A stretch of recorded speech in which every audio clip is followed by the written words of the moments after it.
Well, hello and welcome to another amazing guest interview here on the Profit with Law podcast. I'm your host, Moshe Amsel, and today we have Daniel Siegel. Daniel is the owner of law offices of Daniel J. Siegel and also Integrated Technology Services. This is a well-known, well-respected, well-rounded individual, and I can't wait to dive into a conversation with him. Let me just tell you a little bit about Daniel so you kind of get the picture of who we have today. He's a nationally recognized authority on ethics, technology, data protection, and cybersecurity, civil litigation, and workers' compensation matters, and business workflow management. His practice includes representing attorneys in disciplinary matters, providing professional responsibility guidance to attorneys and firms, serving as appellate counsel, representing individuals in workers' compensation and personal injury matters. In short, Dan handles the types of matters that keep attorneys awake at night. I'm excited to jump into this conversation because it's not usual that we have an attorney on the show who's an attorney for attorneys. So we have an audience full of attorneys listening to the show. I would like to dive a little bit into Daniel's story around growing his own practice and his expertise. But I'm also curious about the areas where he serves you guys. So I'm excited to bring him on. We won't wait any longer. Daniel, welcome to the show. Thank you. Glad to be here. I appreciate you taking the time to have a conversation with me. Real quick, I like to start off with just the getting to know you. You know, our listeners, some of them may know who you are, but many of them may have never heard of you. So the bio we read, but can you tell us a little bit about who Daniel is as a person? How you got into law, or how you got to where you are now, and just the broad strokes of your story, getting us to this conversation. Thanks. It's interesting because, like most people, when I got into law, I didn't know where I would end up. And in fact, where I ended up isn't where I could have even envisioned when I started. Because when I started, there wasn't technology. I didn't know anything really about ethics other than don't steal from clients. And then I practiced into prominent personal injury firms for a long time. But while I was there, I also did their appellate work. And because I had one early job where some of the ethics were questionable that were involved in the practice, I got myself involved in ethics. And got involved in bar association committees and things like that. Ultimately, that led me to meet a lot of lawyers who I would have never met if I had just stayed within my sort of little cubby hole as just a personal injury lawyer. And then almost 19 years ago, more than 19 years ago, I realized the firm I was with wasn't where I wanted to be. Some of the personalities were challenging, to say the least. And decided I was thinking of opening my own firm. And my wife said to me, well, your grandfathers both, they were immigrants who started their own businesses. Your father ran his own business, and there's no reason you can't too. And I took her advice and that of others and opened my own firm. And the surprising part was that the people who came to me for assistants weren't just the people I expected, the typical, what I'll call the public clients, but it was lawyers who said, we want to go to you because we've read your briefs. We want you to help us with our work. And because they knew me with my work on various ethic committees and things, they came to me and said, we need your guidance. And I had always been known as a geek. I've been writing a technology column for the Philadelphia Bar for probably 20 plus years. I also opened a technology consulting firm. And with that came cybersecurity issues. And all of it sort of coalesced to what most people say is I help lawyers with all the things I don't want to think about. Hacking, an appeal, God forbid they get disciplined. And that's where but I was able to do that once I had the freedom to be my own boss. My other firms just wanted me to, do what they needed me to do. And that's how I got here. It's almost like once you were on your own, you were able to then step into the version of yourself that you were really meant to be. It's pretty incredible. when it comes to ethics, and there's so many different places this can go, but what's the most common areas that lawyers find themselves getting into trouble? I'm assuming that most ethics issues are attorneys who had no intention of violating any ethics, right? So that means that there's an opportunity for us to share with our listeners, some things that they should be aware of, or be careful about, or take measures to protect themselves against.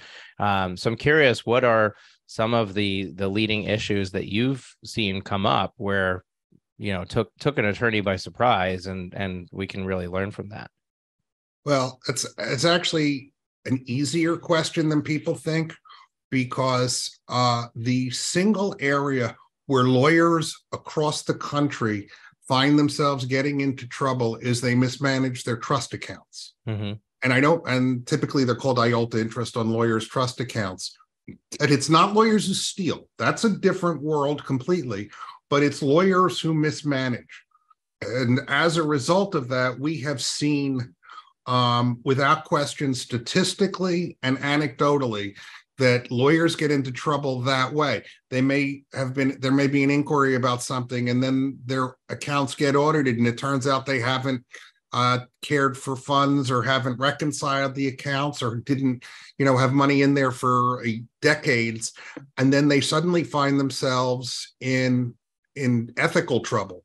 And I've been, because of a variety of roles in various bar associations, been really trying to, what I'll call, reform that area.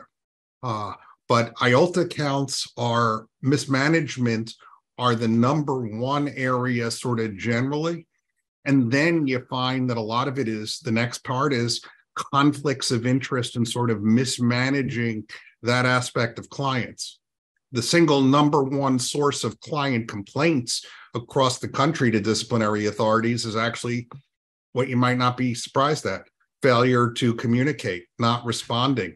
That's what usually gets the inquiries there. And then they find other things.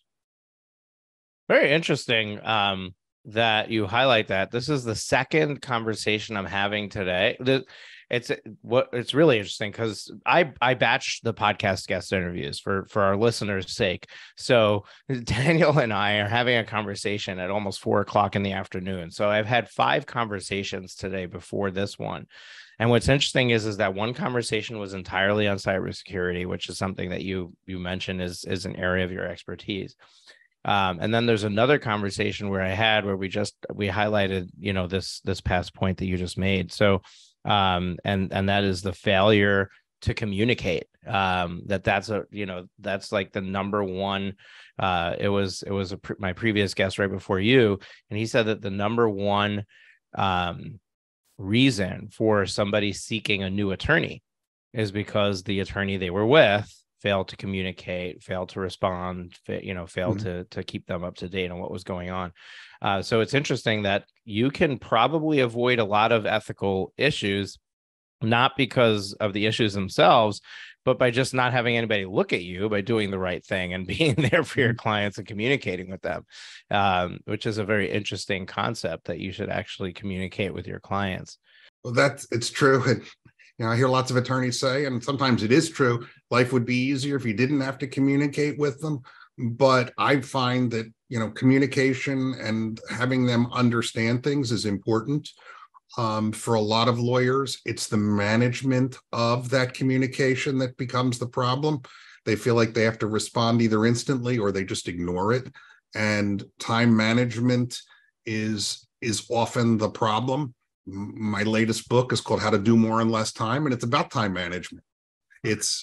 But that's why they get into those roles. Either they just don't want to be bothered, or they don't know how to handle it. I love this concept of time management, and I don't know, did I know about this book? Let's talk about this for a moment. How to Do More in Less Time, is that the name of the book? Yeah, it's the second edition, just came out, I don't know, 2 months ago.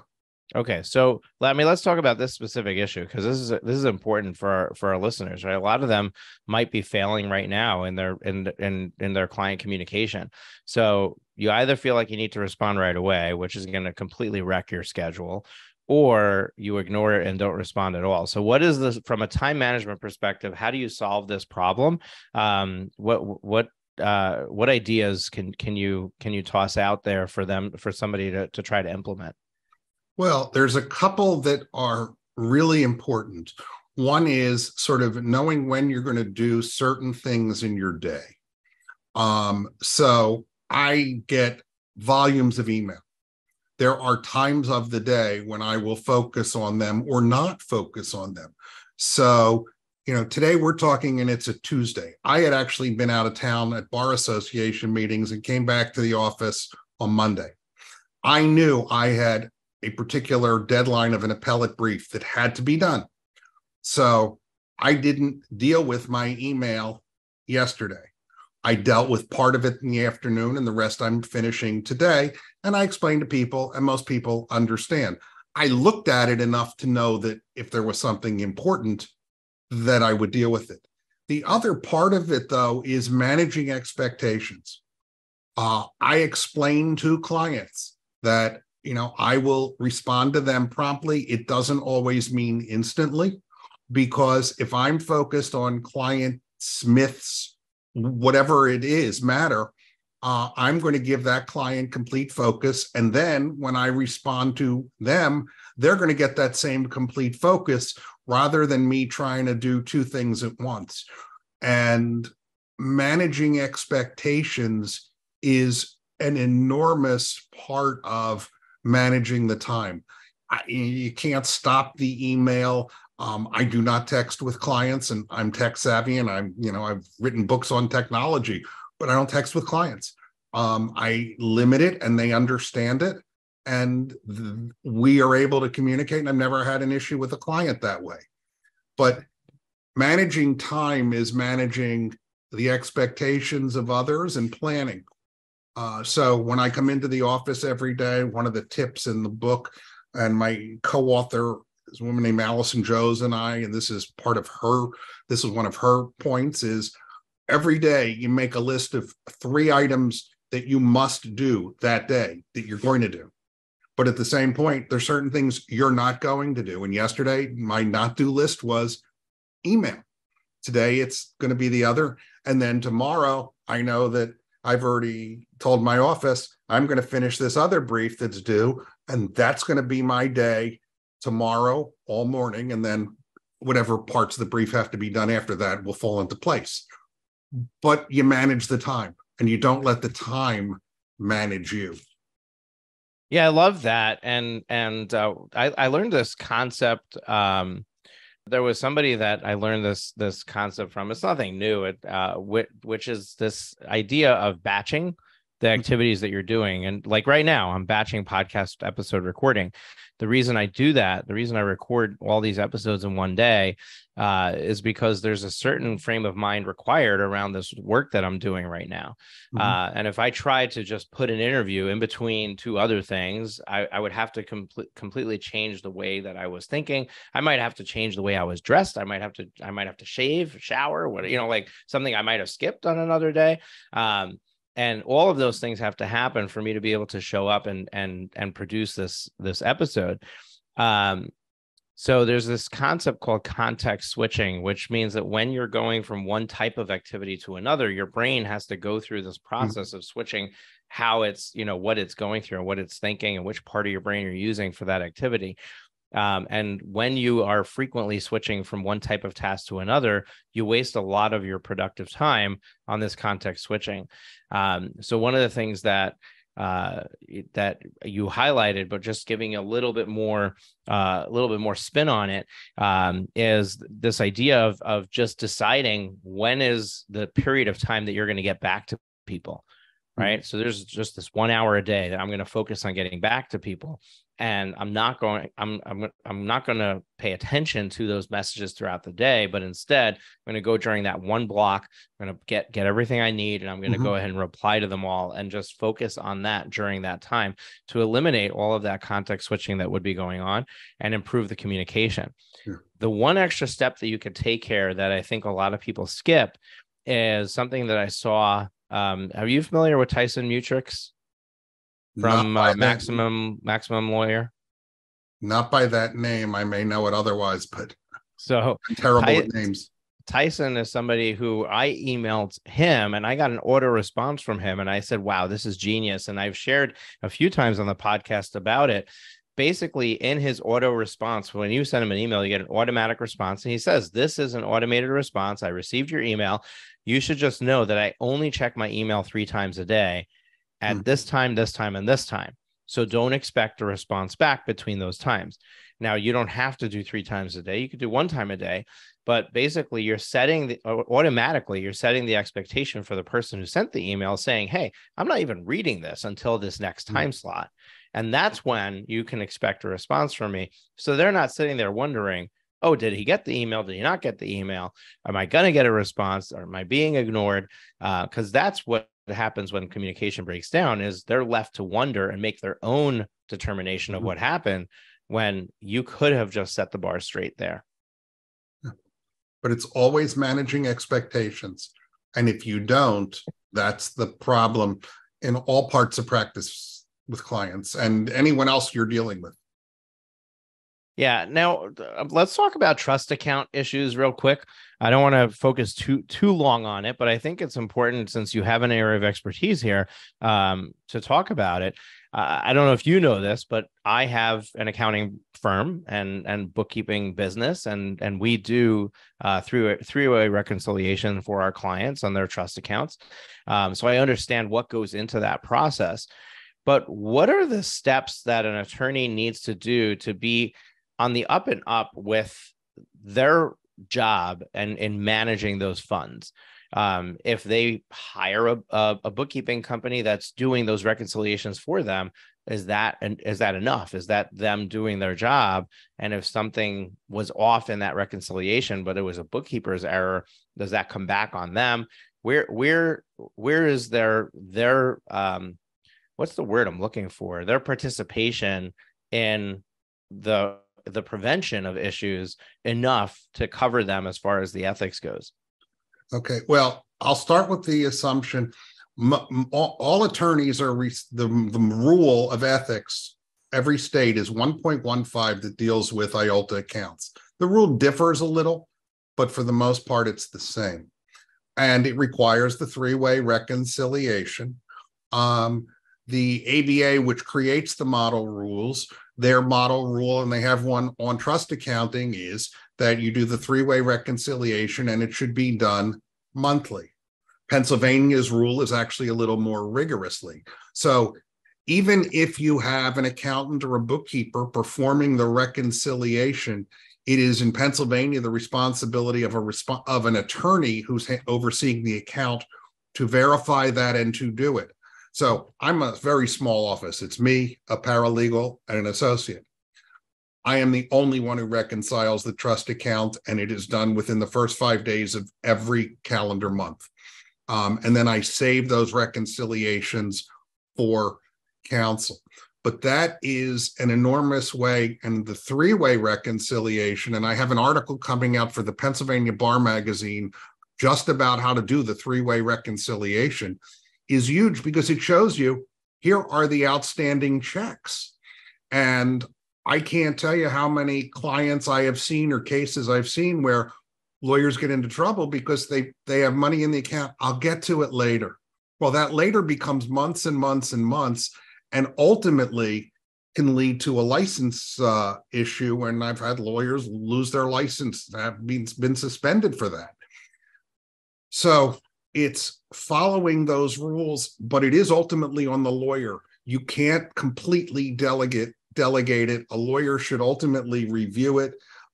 Plus, in the God forbid where there's someone who's doing something improper, monthly reconciliation, you're going to spot it. And it's one thing if they steal from your business account, but once it's your trust account, it's not your money.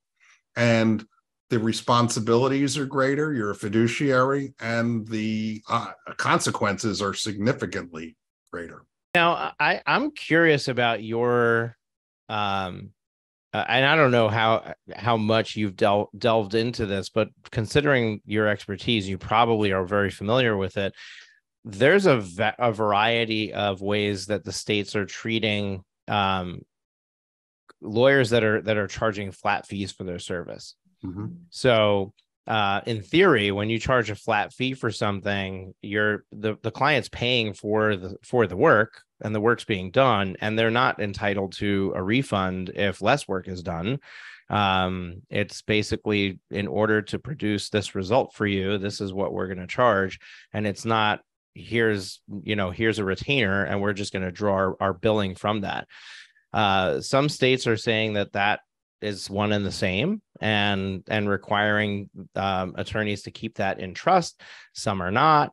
What are your thoughts around? Because I mean, flat fee billing is becoming more and more commonplace as we go, and it allows the business owner to be a business owner, to be able to spend their resources on creating efficiencies in the business that they're otherwise not motivated to do. When they're an hourly billing practice.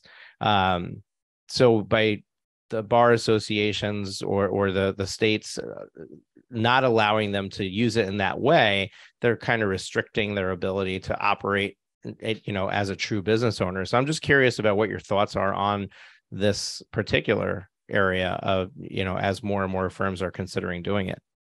Well, flat fees are permissible, and I can speak, and as an attorney, I practice in Pennsylvania and New Jersey. I chair the Pennsylvania Bar's Legal Ethics Committee. The Pennsylvania Bar's Legal Ethics Committee, jointly with the Philadelphia Bar's, what they call the Professional Guidance Committee, we actually issued what's called a formal opinion, which is guidance to the bar on a legal issue. In this case, flat fees. We did it within last year. And that opinion explains that a flat fee does not have to go into an IOLTA account if the confirmation, the agreement, which has to be in writing in Pennsylvania, or fee agreements, fee terms have to be in writing, specifies that it is a flat fee, non-refundable, and will not be placed in an IOLTA account or a trust account.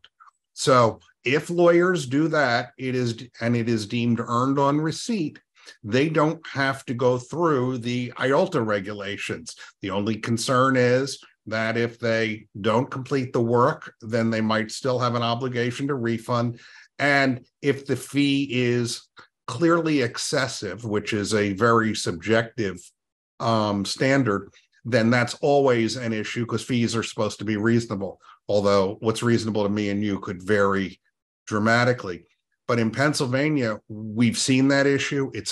The inquiries to the Bar Association Ethics Council have been numerous. And so we issued that guidance. If you say it's earned on receipt, it's a flat fee, non-refundable, you don't have to put it into an IOLTA account.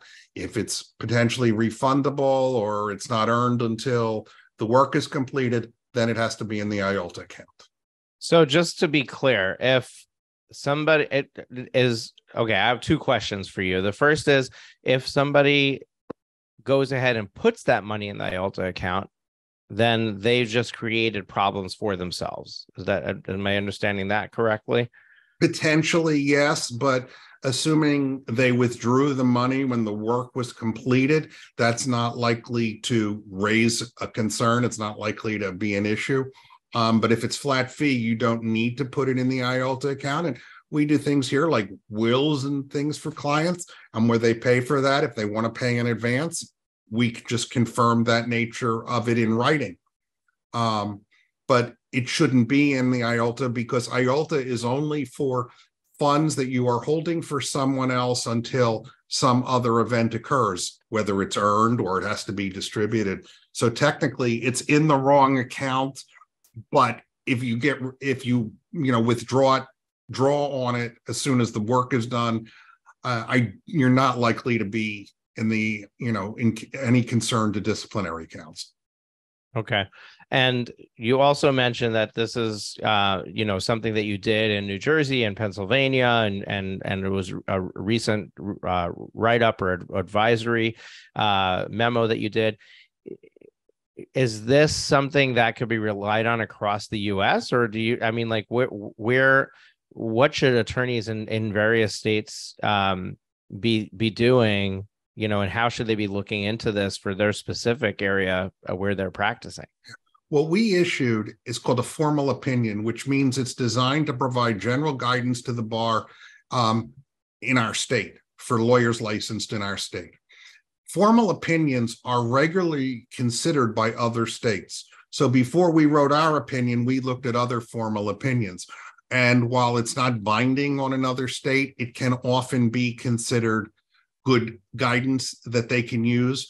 Many states don't have opinions on this topic while they have it on another.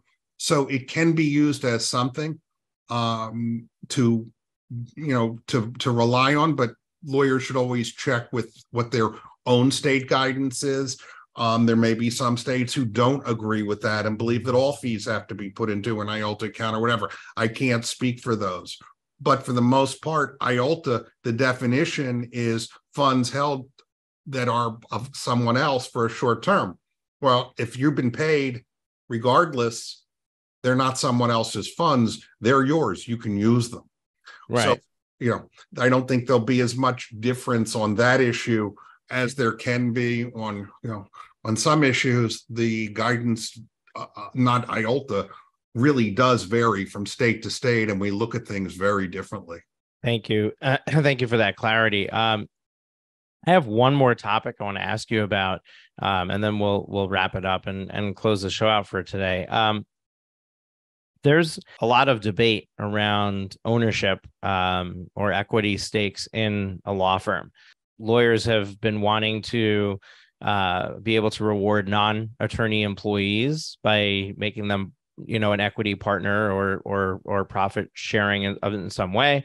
In the state of Arizona, my understanding is that a non-attorney can start and run a law firm. I think that this is something that it's transforming before our eyes, and ultimately it's probably going in that direction where non-attorneys can be equity holders of a law firm. What are your thoughts on this? And is this a great thing for the legal industry, or is this an awful thing for the legal industry? It's what you are talking about is what we refer to as the regulatory sandbox. And I've written about it. Some states are jumping in and experimenting. You mentioned Arizona. They were the first. Utah is another.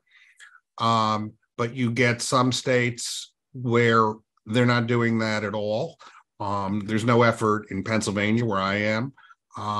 In California, there have been efforts to prevent funding for any even consideration of the sandbox. The challenge is there's twofold. One is non-attorney ownership.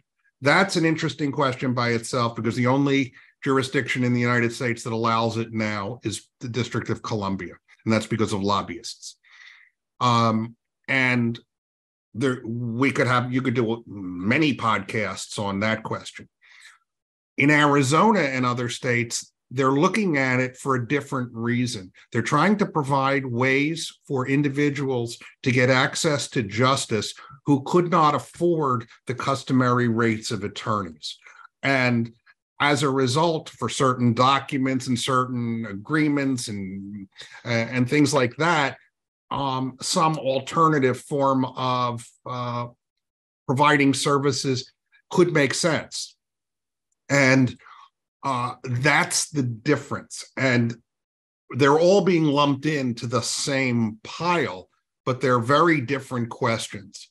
The debate on non-attorney ownership, because of the rules of ethics only apply to attorneys, raises a lot of questions.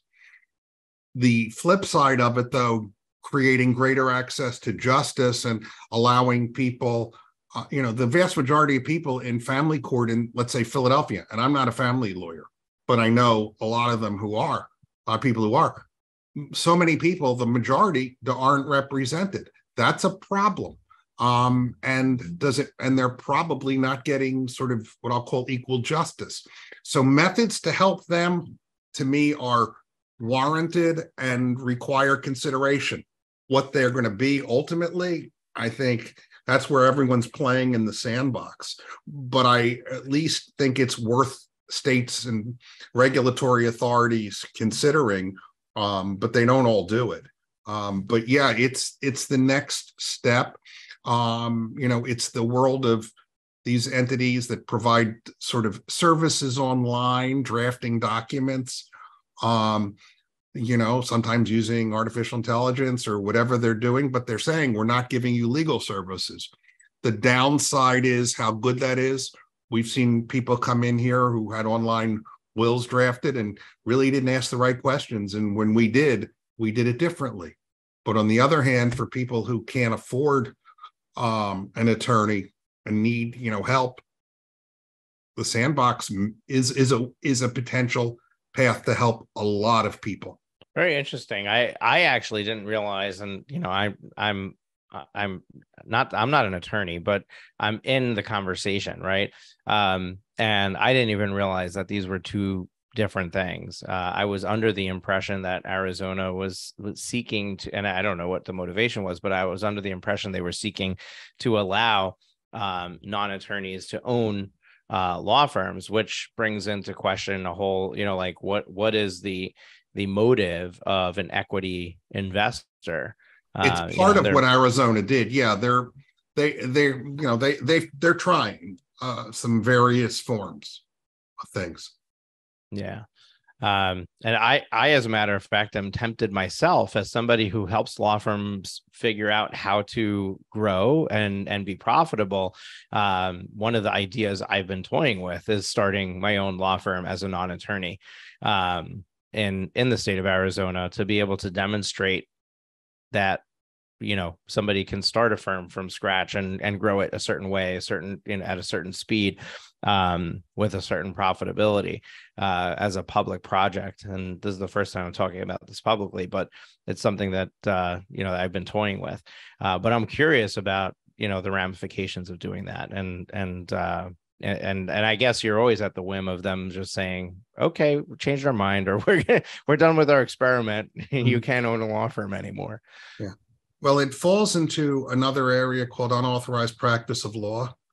And that gets really is a tougher area, because there are some states that are zealous, or at times I think overzealous, with lawyers who aren't licensed in that state coming in to just do something that's called multi-jurisdictional practice. And a lot of it is just self-protection. We don't want to let anyone else play in our sandbox, so we're not going to. And since we make the rules, you can't come in. Right. Yeah. And it's great for our listeners. I mean, it's great if you're an attorney, you're authorized to practice in the state, to know that your job, your credentials are protected. Like, somebody else can't just come in and work. They need to go through the same process you did, and have the same license you have in order to be able to compete with you. So it's a good position to be in, as a lawyer in any of these states, but it is something to pay attention to as this starts to transform and to move.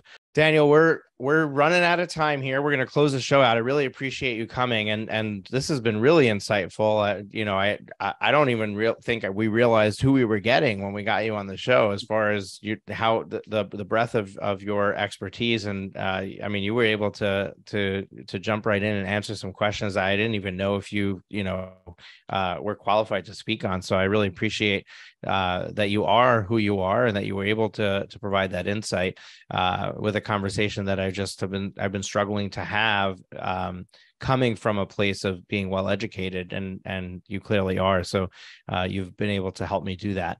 What I like to do when I close out the show is two things. First is, what is one parting piece of advice or wisdom you'd like to leave with our listeners who are law firm owners? And then the second is, how can they get in touch with you, learn more about you, maybe buy your book, whatever the next step is that you'd like to share for them to take, if they really enjoyed our conversation.